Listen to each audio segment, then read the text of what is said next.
තාත්තා රට රස්සාවට යන්නම ඕනේද? ඔව් පුතේ. ඇයි ඒ? පුතාට සතුටින් ඉන්න ඕනේ හින්දානේ. ජාවාරම්කරුවන්ට අහු නොවි වැදගත් විදිහට වැඩ ටික කරගෙන සතුටින් රට යන්න. Actually, that part of our trade, spices, were all cinnamon. The trade was dominated by the Kerala merchants who came to Sri Lanka and who got integrated into the Sri Lankan system. The Pattini Devalaya at Navagamuwa is one of the results of the Kerala influence and absorption into the culture of Sri Lanka. 700 years have passed since that occurred. But about 3 centuries ago, 1 century after that, the Portuguese came into our region. And the prosperity of India and of the region vanished. By end of the 19th century, India was just 1% of the world's GDP. Now it has changed.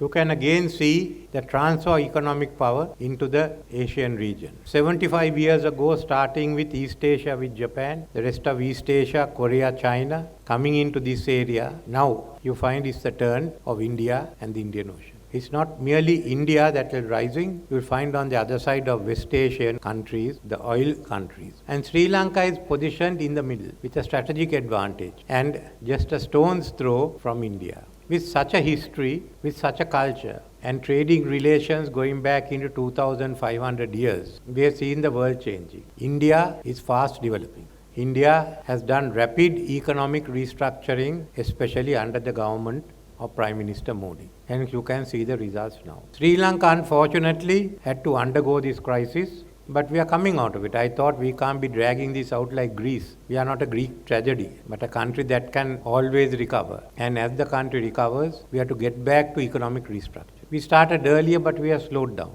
And we too, once the debt restructuring is over, we are already planning the growth agenda.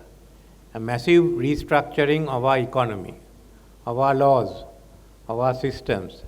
So we would find that India and Sri Lanka be having the same system. But we want to build up a highly competitive economy which can compete with the world, a green economy and a digital economy. So this is what we are working at. So in this journey, we should go together. That's what we have done for 2,500 years. Whatever be the political relations, the cultural and economic relations were always firm, on a firm foundation. So my task now, when I go to India, will be, as Gopal said, to look at what is the connectivity. How close connectivity are we to have? So first is decide what is the long-term objectives and goals of our two countries' relationship. We are going into a new age. We must go there together. And remember, development doesn't stop in India. In another 50 years' time, it will be taking place in Africa, around us. So in my view, what we discussed with Prime Minister Modi is what's our vision and what are we going to do immediately. And I think that's a matter when we come back, it should be debated in the country. I will certainly put the statement before Parliament. If someone has any other